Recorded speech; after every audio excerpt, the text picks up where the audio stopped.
calendar limits. Limits allow you to take more control over the scheduling beyond just your availability.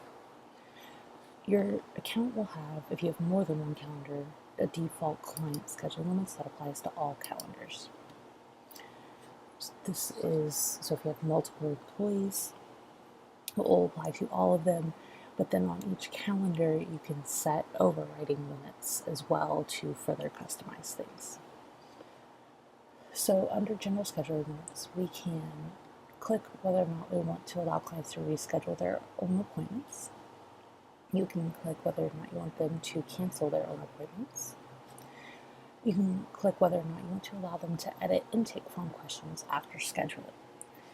So if they're filling out an intake form when they're scheduling their appointment, and whether or not the items are required, you can allow them to go back and edit those forms.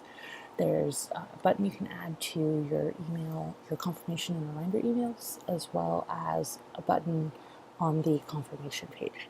So you can choose whether or not you want to allow them to do this. If you are allowing them to edit the forms, you can choose a cutoff time. So if that information is important to the first meeting and you're printing out the answers or whatever the case may be, and you want a cutoff time so they can't make changes, you can add that here. The next section is appointment start times. You can show the appointment start times based on the appointment type duration. So if they chose an appointment that is 30 minutes, it would be every 30 minutes it would show start time. If your appointment duration was 15 minutes, it would show start times every 15 minutes, so on and so forth. Or if you don't want that, so if you're offering 15-minute appointments but you always want them to start on an hour, you can change it to display appointment time start every and change that to 60 minutes, or whatever case you would like to do there. You can this window allows how soon clients can book their appointments. So if you don't want any appointments popping on your calendar that are within 24 hours, you could set this to 24 hours. You can set that to however many hours you want. And then how far in advance can your clients schedule? If you don't know what your schedule looks like 3 months in advance, you might want to put this at 90 days so that everybody has to book within 90 days. Or if you're doing this by appointment type, maybe this appointment needs to be within the next week. You have a lot of options here, and being able to set these per appointment type, not just per calendar, gives you a lot of flexibility. And then you can also set how soon they can cancel or reschedule their appointments. So if you want no cancellations or rescheduling within 2 hours without contacting you, you would have this here. Next, we have making it look busy. So if this is checked, you can change the percentage and it will hide that portion of your appointments. So if you have a day that's full open, and especially if it's showing every 15-minute start times, that's a lot of options. So not only is it going to necessarily make you look busy, but reduce the options that people have, which can be less overwhelming when booking.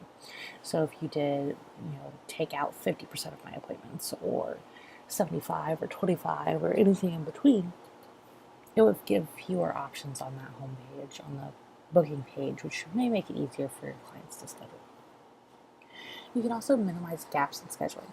This is particularly handy if you are commuting to an office but you only want to be there when you have meetings. You can set this so that if somebody has already booked at 1 o'clock, the next appointment's not going to book at 9 a.m. It would then show the appointments around it. Or, if you wanted to allow a big gap so you didn't mind coming in twice, you could do that, and it would just make sure that you have at least 3 hours, and then it would group those appointments in those 2 spots. Once you've set your overall default client limits, you can hit Save Limits. And then within each calendar, if you're running multiple calendars, you can set these as well. So it's right in here, and right under your availability, you can have almost the same controls. So you're allowing them to schedule how far in advance, how far in the future, as well as canceling and rescheduling. If you are any of the paid Acuity programs, you can set a limit of number of appointments per day, as well as how many appointments can be scheduled in the same time slot. So if you could take 4 of an appointment at the same time, or 3, however many appointments at the same time, that would be an option.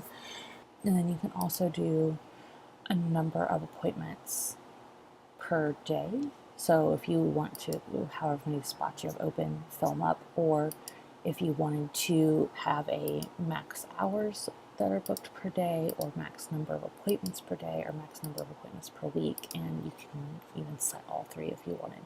So if you're open 8 to 5, but you know that you only want to spend 3 hours in appointments because you have other things that you need to do, or your bandwidth and energy, you can only do a certain number of appointments per day or per week. You can set those here to give yourself limits so that you're not booking up completely and always being packed to the gills with appointments. And again, you just do safe limits. If you have multiple groups, so I was saying earlier that you can set these by appointment type. So if you have one appointment that you want to have slightly different limits than another, you can move them into their own group and set the availability limits for that group only. So that can be just one appointment type or multiple appointment types that need to have something a little bit different than what your other ones do. You have that flexibility now.